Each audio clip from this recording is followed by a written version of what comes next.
the leader in talk radio on the Internet, right here on K98Talk.com.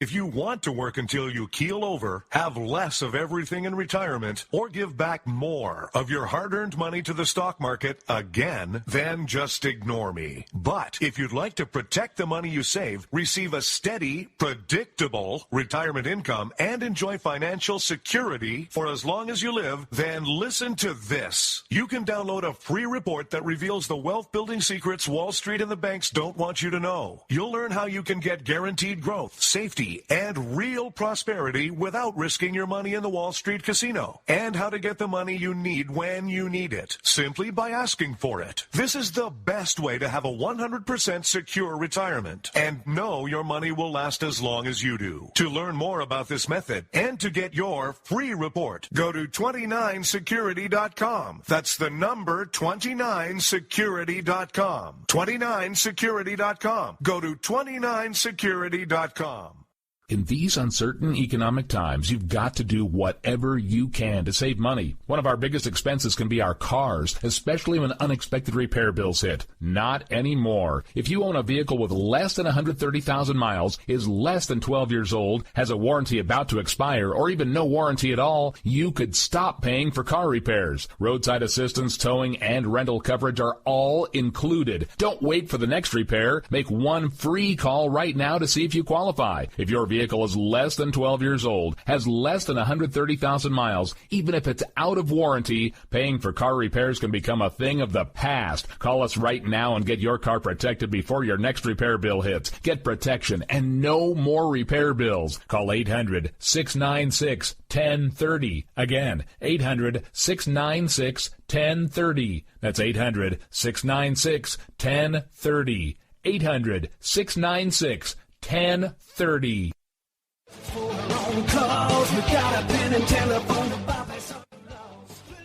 All right, folks, this is Rick Robinson with you. I want to tell you about some friends of mine from a company called Security Enforcement Specialists.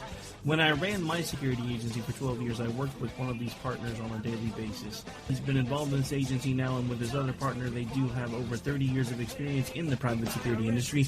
If you own a business and you need someone to keep you or your customers or residents safe, then I highly recommend contacting Security Enforcement Specialists today.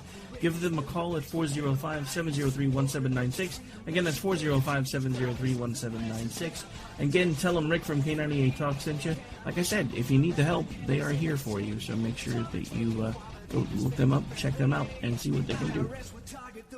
Wrong way. Welcome to the place. Joe had huge problems with the IRS. I knew it was coming. I hadn't filed taxes since 1990. All the IRS letters coming in added up to a nightmare. To get up to like $68,000. My heart started beating fast. It's like, there's no way, man. I mean, I ain't going to be able to do this. Then they stopped his paycheck. So that's when I started making phone calls and found U.S. Tax Shield. U.S. Tax Shield went to work immediately. They just took the bull by the horns. What blew my mind is he called the IRS right then and there. So why is U.S. Tax Shield A+ rated with the Better Business Bureau? Joe knows. They saved me a ridiculous amount of money. If you owe more than $10,000 to the IRS or state, choose the company Joe chose, U.S. Tax Shield. It was the best decision I made. U.S. Tax Shield is the way to go. Life is good. Thank you, Lord. Call 800-471-3287. U.S. Tax Shield. The leader in talk radio on the Internet, right here on K98Talk.com.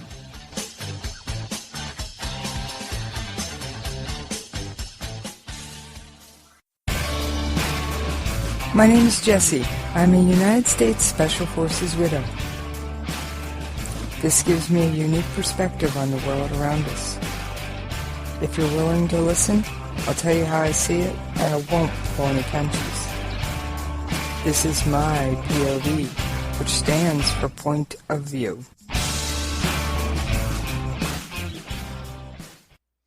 Alright, this is Jessie here. I'm happy to be back with you for yet another wonderful podcast. Topic of this podcast: who is Kim Jong Un? Where was he educated? What was his life like before he became the leader of North Korea? or as I commonly refer to him quietly, the lunatic from the north. No, I don't live in Korea, south, north, east, west, anywhere in that region of the world, but I have nicknames for lots of world leaders. I'm sure you'll learn a few of them over time. Kim Jong Un, or any ruler of North Korea, is the lunatic from the north. Alright, so let's get started. Where was Kim Jong Un educated? Where did he grow up? How much exposure to the Western world had he had before he took over? Let's learn about this man, because he's kind of interesting, and it's kind of interesting to see how he was treated versus how his citizens are treated. I think it's personally pretty fascinating. Hope you enjoy the ride with me. Let's find out about this guy. I've got some audio pulled up from a documentary done on his life, so let's take a listen. Our journey begins in the heart of the Swiss Alps, in Bern, the capital of the Swiss Confederation. This is the home of one of the biggest North Korean communities abroad. It's a discreet community, whose activities have nonetheless attracted the attention of a member of a consortium of investigative journalists. There is a historical explanation. Switzerland is a neutral country, a member of the United Nations in Geneva and other international bodies. And North Koreans have always had access to Switzerland, with its peaceful side and its respect for privacy. Many famous people have sent their children to be educated here in Switzerland. These are probably the reasons that compelled Kim Jong Il to send his children to Switzerland. Right away, we know that Kim Jong Un was educated in Switzerland. Now, excuse me, I'm going to need to grab another cough drop. So he's obviously been exposed to the West. He hasn't grown up his whole life isolated in North Korea. This is something I find fascinating. I also found it fascinating that Switzerland's the largest North Korean population outside of Korea. Or outside of North Korea. Wait a minute. Why would North Korea allow its people to travel to such a free and open society? Wait a minute. When you look at what life is like inside North Korea and what life is like in Switzerland, those are polar opposites. Alright, so Kim Jong Un was obviously probably brought up with the best of everything, given who his father was. Now, let's listen into a little bit more of this audio and go on learning a little bit more about Kim Jong Un, the man. A study of Swiss administrative documents reveals the existence of a Mr. Pak, for whom in 1992 the North Korean embassy in Switzerland requested a visa and a posting to Bern. The visa request bore the names of 3 children, Chol, Hun, and Mi Yang. The names were only slightly altered, and the birthdays were identical. Mr. Pak's children were in fact those of the North Korean dictator Kim Jong-il. We knew the children were here, we knew their real identities, but it was not a problem for the Swiss authorities. It was even seen as a boon. Why? To maintain links with the country, which had already cut itself off from the rest of the world.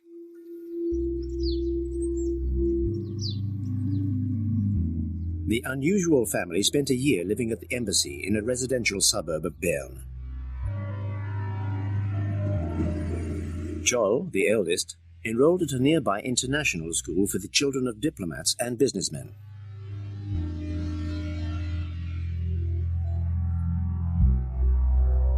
His brother, Hun, joined a state school in the town. He spoke German with his classmates.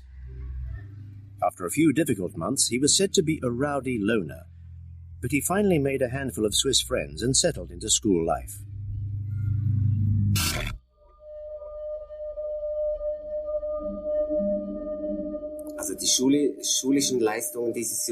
The boys' school results weren't bad. They were sometimes mediocre, sometimes all right. And he was very much into sports. And he was particularly interested in basketball. He was very keen and quite good at it. Around this time, the Pak family moved into an ordinary apartment near the school. Visitors were not welcome. But there were photos of the property on the estate agent's website, showing a standard middle-class family home. Living here meant the children could enjoy a free and easy life with their friends. They sometimes had lessons in Swiss democracy at school. They even got to visit the Swiss parliament. All right, so time out. You're telling me that the children lived a, quote, free and easy life and had lessons in Swiss democracy and how Swiss parliament was run? And they run their country how? A dictatorship? I mean, well, I don't know if it's officially classified as that, but it sure should be. I mean, who are we kidding? This is two diametrically opposed opposites. All right. Yes, we're going to hear a lot of this particular documentary because, quite frankly, it's the best one I've found. And I mean the best. All right, let's keep listening. And then, yes, he made friends. Some of them even told us that they were invited to his home to play Game Boy, etc. We also know that Kim Jong Un used to play basketball with his neighborhood friends, not necessarily of his own class, pretty much every evening, and that he was a perfectly pleasant kid, like all kids of his age. The pictures we have of Pak Hun are in sharp contrast with the images we have of Kim Jong Un. How can we be certain that this is the same man who spent his entire adolescence in Switzerland? Judicial identification experts compared the two images. Facial spacing, ears, teeth. There seemed to be no possible doubt, added to which another clue was unearthed by the Swiss Secret Service. A North Korean woman by the name of Ko Young-hee regularly arrived in Switzerland by private plane. The Swiss agents who tailed her suspected she was smuggling precious metals, but the truth was something else altogether. So she would arrive and usually stay 2, 3, or 4 months, and she would stay at the house too. But she would also go off on regular shopping trips in the great capitals of Europe. Or there would be big family get-togethers. I was told about a family reunion which took place in a hotel at Interlaken, for instance, where the family rented out a whole wing of the hotel and met up there. Okay, wait a minute. Shopping trips in Europe, family reunions at a hotel in Interlaken, and you can bet this wasn't Motel 6 in Interlaken? I'm sorry, but this to me doesn't sound like a man who grew up isolated and doesn't know what real freedom and real democracy looks like. But yet he rules his country with an iron fist. It's just insanity in my mind. Why wouldn't he want something better for his people than what they have now? I wish I could talk to him or read his mind, but neither is obviously possible. Let's continue. During the 90s, Kim Jong-il's private life was a state secret. Nobody knew about his 3 mistresses and 4 children. And when his health started to deteriorate, North Korea's neighbors were worried about who would succeed him and what might happen if Kim Jong-il were to disappear suddenly. But within the Kim family's secretive bosom, the decision had long since been made.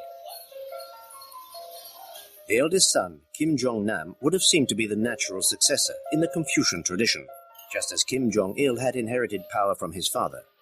But Kim Jong-nam had committed several gaffes, among them an embarrassing arrest in Tokyo with a fake passport. He had wanted to visit Disneyland with his family.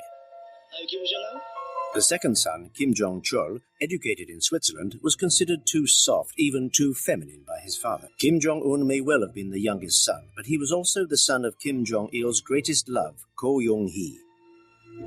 The former dancer would play a significant role in the corridors of power.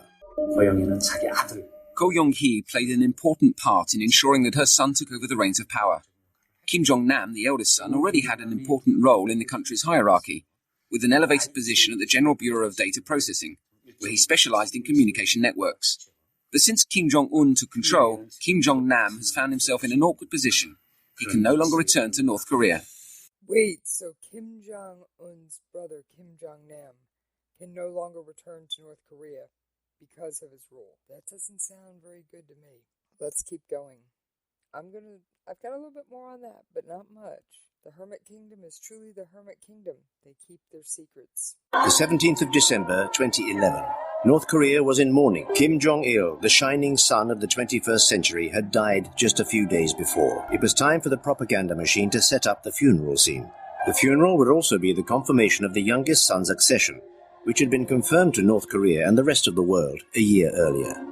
Kim Jong-il was ruling the country, or basically had senior positions in the country for quite some time before he became the leader, at least 10 years that he was involved. And Kim Jong-un, I think, it all came very suddenly. The propaganda, they did a bit of going back and sort of trying to create a story about how he was being trained many years in advance. But that wasn't the case at all. I mean, the fact of the matter was that his father had the first stroke, and that's when they started becoming concerned about succession. And then he died quite suddenly. And I think the young fellow was not ready. There was a plan, I think, to have him become the next leader. But I imagine they were thinking 5-10 years, not 1 year.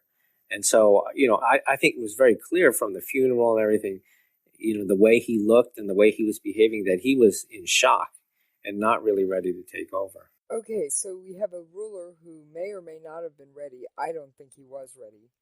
Who's suddenly been handed the reins of a nuclear power.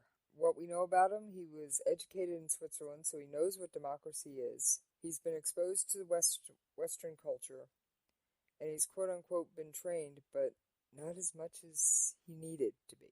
Let's continue with this audio. Like I said, this video makes a lot of important points. I will post the link to it. Kim Jong Un's problems had already begun. Did the aging generals gathered around his father's coffin see such a young leader in a favorable light? Kim Il-sung, the founder of the nation, staked his claim by leading the anti-Japanese guerrilla army during the Second World War. Kim Jong-il was the regime's second in command for 15 years or so, and then assumed power after 50 years. Kim Jong-un, however, was a mere 26 years old with no experience and no reputation to precede him. So in order to keep his grip on the reins of power, he embarked on a monstrous purge. The regime needed to be represented by a whole new generation.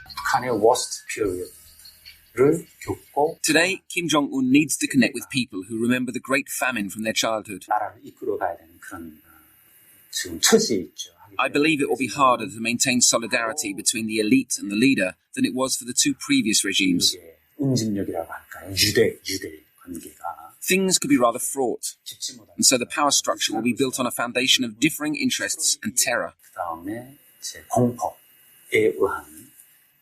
I think that there probably is a lot of internal churn there, because what seemed to be clear is that after Kim Jong-un did take power, he was trying to move some of the business concessions and the political power in the military that his father put there, right? His father believed in so-called military first politics, and move it over to the party, or at least balance out the party and the military.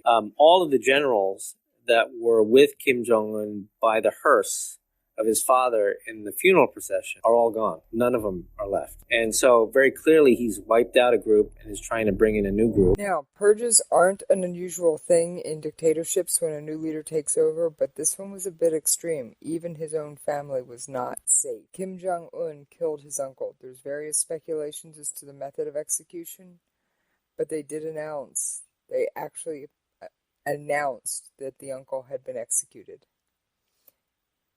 So that's a pretty scary thing. Alright, I've got a little bit more, but not much about Kim Jong-nam. Let's touch on that before we move on too much further.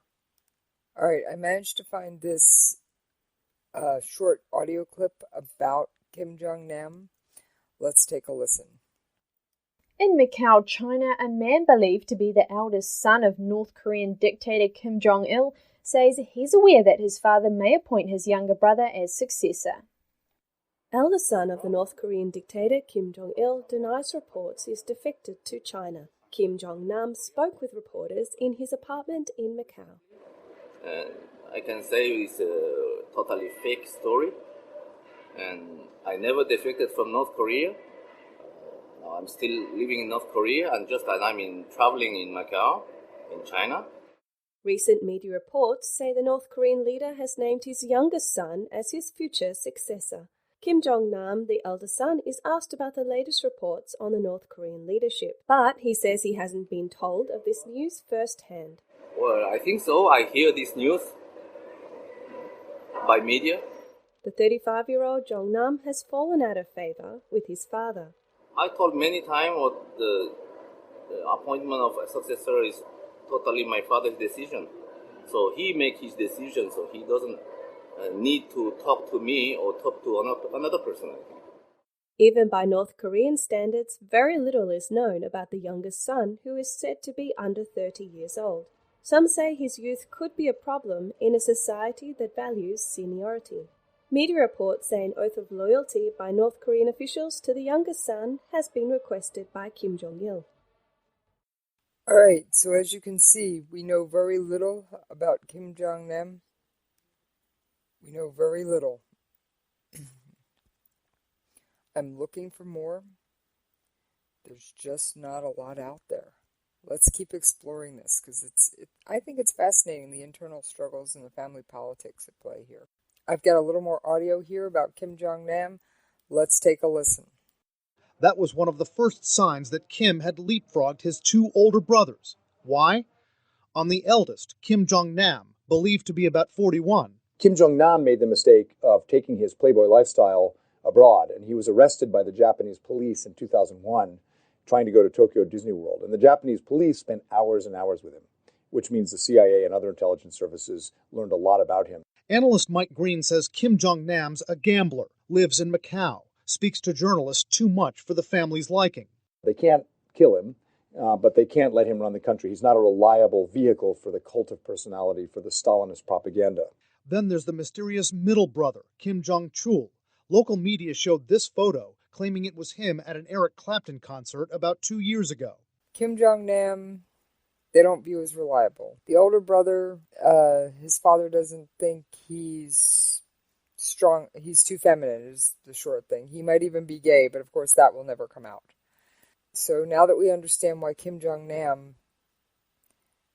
wasn't chosen, let's continue on who is Kim Jong-un, or as I call him, the lunatic of the north, from the north. Of course, have more audio on this, because like I said, I think this is a fascinating topic, and I hope you're enjoying it as well. Believed in so-called military first politics and move it over to the party, or at least balance out the party and the military.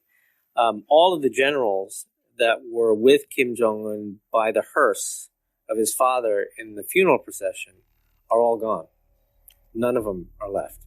And so very clearly he's wiped out a group and is trying to bring in a new group.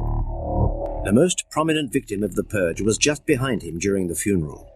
His uncle, Jang Song-taek, married to Kim Jong-il's sister. Since the 70s, this member by marriage of the family had been at the very heart of power. His brothers were powerful generals. He himself had held a number of key posts in the armed forces and the economy. When Kim Jong-il's health first started to become a cause for concern, his name was mentioned as a potential successor, or at least as a regent to the dictator's young son. 2 years after coming to power, Kim Jong-un decided that his apprenticeship was over and had his uncle executed, along with most of his closest relatives. 2 years after taking power, Kim Jong-un executed his uncle. Let's explore this just a little bit further. Alright, this audio is from an interview with Secretary Kerry. It's an ABC exclusive on the subject of Kim Jong-un's uncle's execution. Let's listen. Here to Vietnam, where we ask him about the startling developments out of North Korea, where Kim Jong-un, the young leader, had his uncle executed, a longtime power broker in the secretive nation. What does this tell you about the danger coming from North Korea? Well, it tells us a lot about, first of all, how ruthless and reckless he is, and it also tells us a lot about how insecure he is to a certain degree. This is not the first execution. There have been a significant number of executions taking place over the last months, which we're aware of. And this was so public. I mean, it really reminded me of a video that we saw of Saddam Hussein doing the same thing, having people plucked out of an audience and people sitting there sweating and nobody daring to move or do anything. So basically, even if you're Kim Jong-un's family, you're not safe from his purges. He had his own uncle executed. There's rumors he had him mauled by dogs until he was dead. There's rumors of all kinds of things. I don't know how he was executed. Typically in North Korea, executions are carried out by firing squad, although I've heard of such things as surface-to-air missiles being used. I've heard of hanging. I've heard of all kinds of things. I don't know how he was executed. So we're not going to delve too far into how. Suffice it to say, he had him and family members of his executed. Let's get back to Kim Jong-un.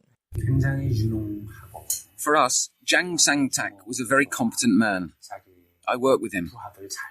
He was funny and kind to his subordinates. He took good care of us and worked hard. Certainly the news of his arrest and then his execution were quite surprising to many of us who study this country. But I think what was the most surprising was the written statement that came out explaining why he had been killed. In the past in North Korea, when these sorts of things happen, they happen very quietly. It's a car accident or it's a sickness, and there's really not much explanation given. But in this case, a very clear explanation, in many ways exposing vulnerabilities inside of North Korea. The charge sheet accused Jan Sang-tek of wanting to overthrow the regime. This was a tacit admission of a struggle at the heart of the power structure. He was also accused of being an unfaithful husband and a corrupt communist. And rumors of his fondness for young girls were confirmed by the official press. Jang Sang-tek's public execution was very damaging for the regime. North Korea is a deeply Confucianist country where respect for one's elders, especially relatives, is ingrained. Murdering his own uncle was more likely to harm the people's loyalty to Kim Jong Un than consolidate his power. I think that the members of the elite who lose respect for their leader could also turn away from him. In order for his accession to power to succeed, Kim Jong-un decided to use terror to subdue the regime's old guard. He then concentrated all the key posts and surrounded himself with those loyal to him.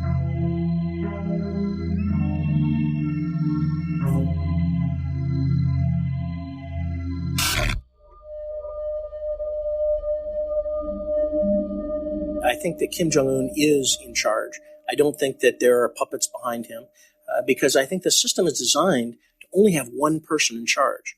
And so, and everybody must demonstrate their personal loyalty to him in order to survive. Okay, so you have to be personally loyal to the ruler, not to the country, not to the state, to the man who is currently ruling the country. That's a very interesting point of view. It's not something most of us can fathom. It would be like saying that you have to be loyal to President Obama or you face execution. Now, thankfully, we don't live in that kind of a society here in this country. However, I think it has some terrifying possibilities. Let's continue with this. 20 million Koreans live in the city of Seoul, the capital of South Korea.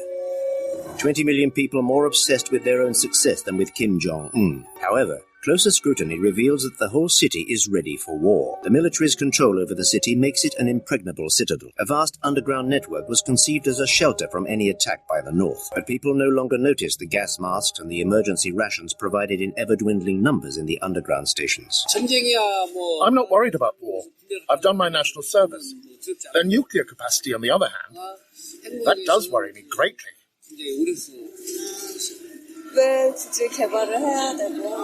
I don't understand why he wants to develop nuclear weapons.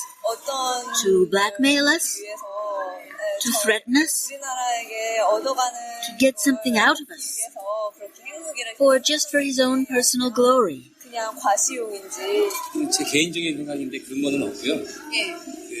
I'm not really afraid of war.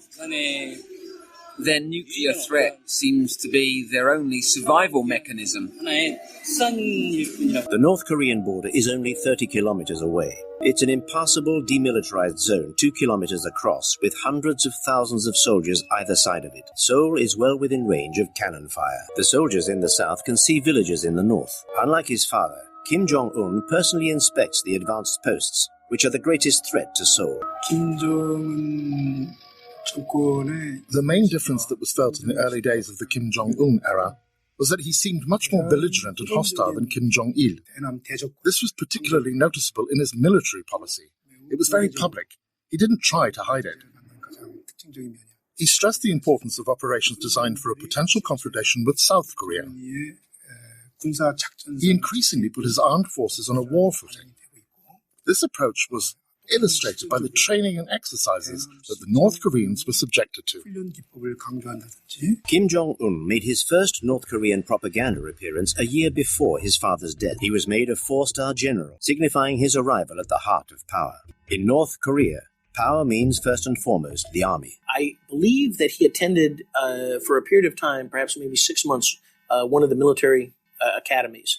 They have given him some titles, and of course, he, the way that they're creating the myth is that he planned the Chon Un sinking and the shelling of YP-do. So I don't believe he has any credible military experience, But I think that they are trying to create that myth. This brings us to the question, how much of Kim Jong-un's experience is myth and how much of it is fact? I'm inclined to say it's more myth than reality. I'm sorry, but he doesn't have the background. He doesn't have the experience. He is, in essence, trying to do something for which he does not fully understand consequences, ramifications, or anything else. This man is insane. I mean, come on. There's a reason I call him the lunatic from the north. Let's keep investigating this lunatic. Was given the title as a 4-star general in one of the people's assemblies as they were making the transition, but not any experience that we know of. The propaganda says he's an artillery expert. So they try to create a myth around him that shows that he's a great warrior, a great military man. And I'm sure for the military in North Korea, they probably don't like that. That this young fellow with no experience all of a sudden gets 4 stars and is considered one of the top military brass in the country, even though he has no experience. This is the equivalent of taking a private who barely knows how to salute and put on his uniform, which I've never seen Kim Jong-un in a uniform, and saying, "Here, you run this. You now have all this power and authority." People may not like it, but they won't speak out. They just won't, for fear of execution. All right, let's take a look a little more. We're almost done, I promise, but I think this is fascinating stuff. Thousands of tanks and hundreds of aircraft inherited from Soviet-era Moscow are all but obsolete. So their military equipment is essentially obsolete, at least the conventional stuff. Now, we've all heard and we've seen to some extent their cyber warfare. On that note, why don't we go to commercial, and we'll talk about this a little more after the commercial break.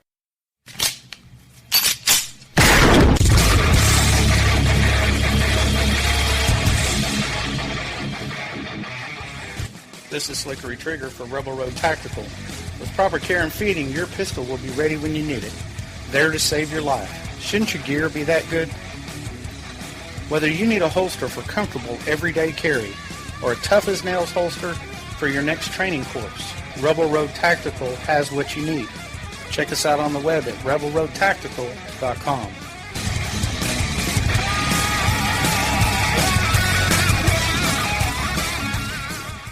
If you want to work until you keel over, have less of everything in retirement, or give back more of your hard-earned money to the stock market again, then just ignore me. But if you'd like to protect the money you save, receive a steady, predictable retirement income, and enjoy financial security for as long as you live, then listen to this. You can download a free report that reveals the wealth-building secrets Wall Street and the banks don't want you to know. You'll learn how you can get guaranteed growth, safety, and real prosperity without risking your money in the Wall Street casino, and how to get the money you need when you need it, simply by asking for it. This is the best way to have a 100% secure retirement and know your money will last as long as you do. To learn more about this method and to get your free report, go to 29security.com. That's the number 29security.com. 29security.com. Go to 29security.com.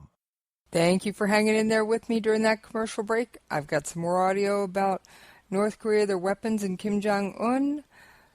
Let's take a listen.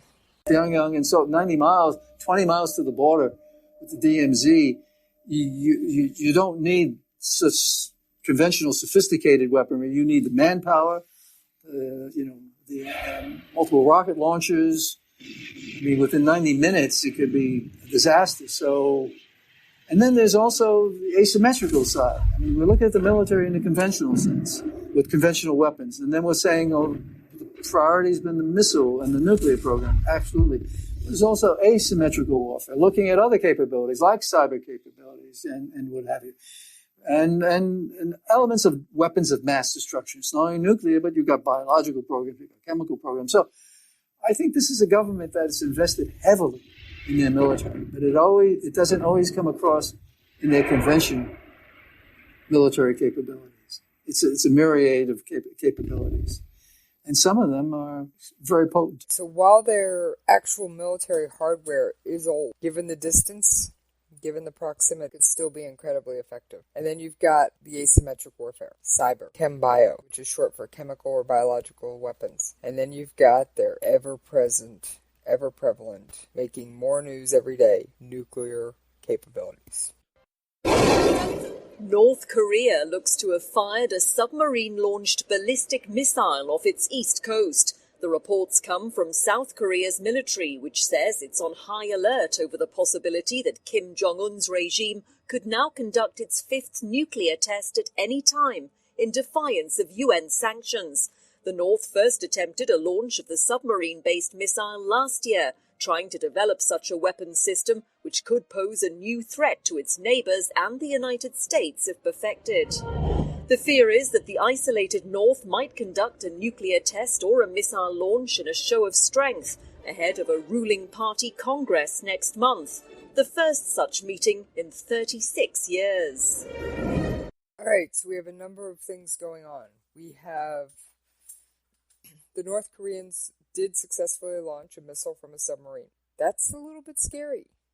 What if that missile next time isn't launched into the ocean? What if next time that missile is headed for land? Now, let's connect a few dots. I know I've absolutely overwhelmed you today. All right, so we basically have a North Korean leader who is too young, inexperienced, maybe half at most trained, who then decides to do a purge. He's trying to consolidate power. He executes everybody he feels like executing, including his own uncle. And he also executes members of his uncle's family, just to, quote, wipe them off the face of the earth, unquote. All right. He even airbrushes the uncle out of photos and things like that. So we're talking, try to remove all trace the man existed. Thankfully, we're here in the West. We aren't bound by what our government wants us to see. Thank God, First Amendment rights. So maybe I'll play the day that Google died at the end of this instead of doing a happy news segment, because I don't have a good one right now. Because trust me, Google helps me every day. All right. So we have a country that has claimed to have miniaturized nuclear warheads. They can successfully launch missiles, including now from a submarine. Are they 100% successful? No. Do they have the warheads small enough to put on a missile? Maybe. One of the shorter range missiles? Most likely. One of the longer range missiles? Not as likely. The further the missile has to fly, the smaller the warhead has to be. So, but this is very scary. Unfortunately, we have a man who I believe is, let's just put it bluntly here, cuckoo for Cocoa Puffs, trying to run a nuclear country. He acts like the country was built and left to him by his parents just for his own enjoyment. He also does a few other crazy things. I mean, we know he has a fascination with the NBA. I'm sure we could get the NBA to give him lifetime season tickets if he would agree to reunification with South Korea. But I don't think he's going to do that. And also, South Korea kind of goes, yeah, we saw what happened in Germany after reunification. That's a poison pill. Not sure we want to swallow it. We'll just pat you on the head. Unfortunately, now that the Kaesong industrial complex that I've referred to in a previous broadcast about North Korea has been shut down, the two Koreas seem further apart than ever before. Will they ever reunify? God only knows. So, we've got someone who wasn't ready for power, assuming the reins, trying to make it the best of it, and his only way to hold on to power is to be ruthless, intimidating, and in a way Stalinist. Alright, I've got just a little bit more for you. I know this is a very tough subject to understand and comprehend in some ways. That's why I've tried to break everything down. Alright, North Korea has scheduled a meeting that hasn't been held in years, kind of a get-together of the Workers' Party. But they're also up to a few other things. Let's take a listen. Again, more audio. Sweeping layout of South Korea's version of the White House. But this complex isn't in Seoul. It's near Pyongyang. A South Korean defense official tells CNN this mock-up is designed for North Korean forces to launch an assault exercise. The simulated attack on the so-called Blue House, where South Korean President Park Geun-hye lives, could come at any moment. Commandos could do training exercises where they enter the facility and try to capture it. Also, this facility was built at a well-used artillery range, and it's quite possible they just want to blow it up for maximum media impact. The South Korean official says the assault drill is intended to instill fear among South Koreans Analysts say Kim Jong Un likely knows an attack on his South Korean rival would bring massive retaliation from Seoul and Washington. But President Park is familiar with these kinds of attacks on the most painful, personal levels. Because of Park Geun-hye's family history and her position as the president of South Korea, it's very important for the security services in South Korea to take the necessary precautions to guard her safety. Kim Jong-un's family, which has led North Korea since 1948, has a long history of brazen assaults on South Korean presidents, trying and failing at least 3 times to assassinate them. One of those attempts in 1974 targeted President Park's father. The one you see here. And in that particular case, unfortunately, his wife, the mother of the current president, got in the way and was killed. Park Geun-hye was just 22 at the time and had to become South Korea's first lady after her mother died. Park's father had also been targeted 6 years earlier. In 1968, more than 30 elite North Korean commandos infiltrated across the DMZ and stormed the Blue House. The attack failed. Most of the North Koreans were killed. The man who ordered all those attacks, Kim Jong-un's grandfather, Kim Il-sung, who the young dictator is said to be obsessed with imitating. Kim Jong-un appears to be calling up images of his grandfather's brazen attacks on the South to intimidate the South, and I think to demonstrate to the North, as he prepares for this big party Congress, that he's an even greater leader than his father. Now, one analyst says if the North Korean forces stage an assault on this mock-up of the Blue House, we may well see it. He says this facility was built in an artillery testing area where Kim Jong-un frequently goes to watch military exercises. Those drills are sometimes shown on North Korean television, and the U.S. and its allies are often surveilling the site from satellites, Wolf, so we could see this assault when it happens. All right, so Kim Jong-un likes to wage war on multiple levels. He likes to not only do the physical things, he's trying to resemble his grandfather. He's trying to be the second coming of his grandfather, who was beloved by the people. It's even rumored that he had plastic surgery to look more like him. Now that is a rumor. I cannot confirm it. But we've heard that this guy's young, inexperienced. He needs people to love him. What better way than to call up images and remind the country of their founder? All right, we have just a little bit more about North Korea. And then we are going to get to the day Google died. Because I don't know about you, but I need something funny after this. Either that or I'll play a Hillary parody. Yeah, I haven't decided. Now, North Korea did make an interesting offer the other day. They would stop their nuclear program. And if you believe that, I've got oceanfront property in Arizona. If the United States halts all military exercises with South Korea. Thankfully, President Obama, who I do bash on a fairly routine basis, saw that for what it was, a false promise, and said, no. Let me see if I got the audio queued up of his official statement. All right, the lunatic in the North has not given up on his mid-range missile, which has had a lot of problems. I've got some audio on this, and this is very recent news. It's from CNN. Let's take a listen. South Korea saying this seems to have failed. What do we know about what happened here? And how much longer will it take before we get more information, do you think?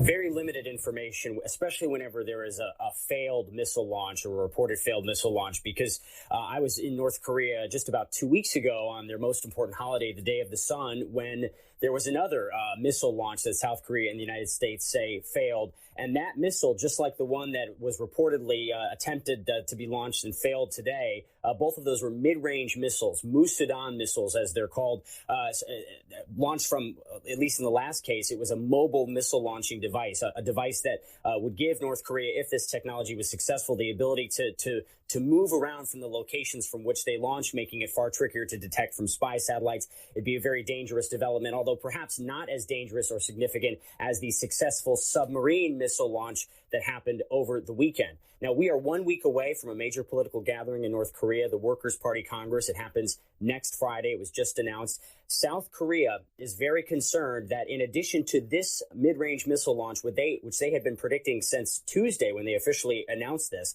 they also think there's a very good chance there could be a fifth nuclear test from North Korea at some point ahead of this Workers' Party Congress. Now, again, you never know exactly what's going to happen when you're talking about Pyongyang, but their activity, the repeated launches and tests that have been starting really since the beginning of this year indicates that the ramped up military activity will continue ahead of this major event next week.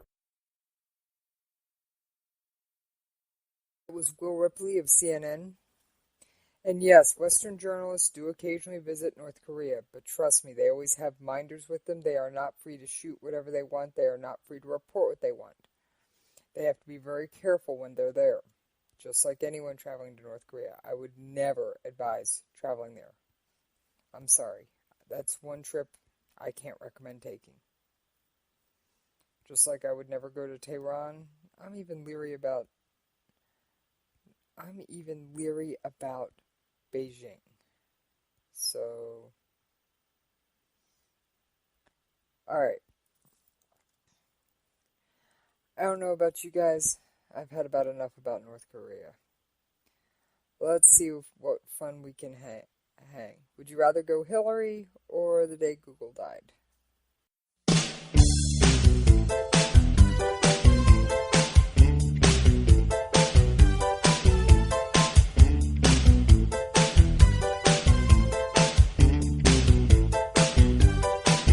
She's a very slinky girl, the kind you don't want for Commander-in-Chief. She will never let her guard down. Says it's her turn to be leader. Oh, girl. She likes her emails to be secret. She says it's none of your damn business. When she makes her move to conceal, it's Miss Half-Time. She's never done no wrong. Oh, no. That girl is pretty brave now. The girl's a super sneak. The kind of girl you vote for. Liberals are so weak. That girl is pretty sleazy. The girl's a super sneak. I'd really love to trust her, but I'm not that weak. She's not right, not that right. That girl's not right with me. Yeah. Hey, hey, hey, hey, hey. She's a super sneak, super sneak. She's super sneaky, yow. Jinsaki sing, super sneak, super sneak. She's a very special girl, above the law, you know. From Benghazi to her email, servers out of sight. And she'll keep her emails hidden, the Kim Wiener. In her mansion, stashed in Chappaqua. What difference does it make, she says. But Trey Gowdy, he'll be waiting. She testifies and he will grill her in the hot seat. It's such a freaky scene. That girl is pretty sneaky. The girl's a super sneak. The girl should be arrested. 5 to 10 at least. That girl is pretty sleazy. The girl's a super sneak. I'd really love to jail her. The girls would love fresh meat. She's not right, not that right. That girl's not right for the presidency. Yeah. Hey, hey, hey, hey, hey. She's a super sneak, super sneak. She's super sneaky, yow. Bill Clinton sing. Oh, super sneak, super sneak. Hillary's a super sneak. Oh, she's a very sleazy girl, the kind you don't want for Commander-in-Chief. She will never let her guard down. Let's get her off the street.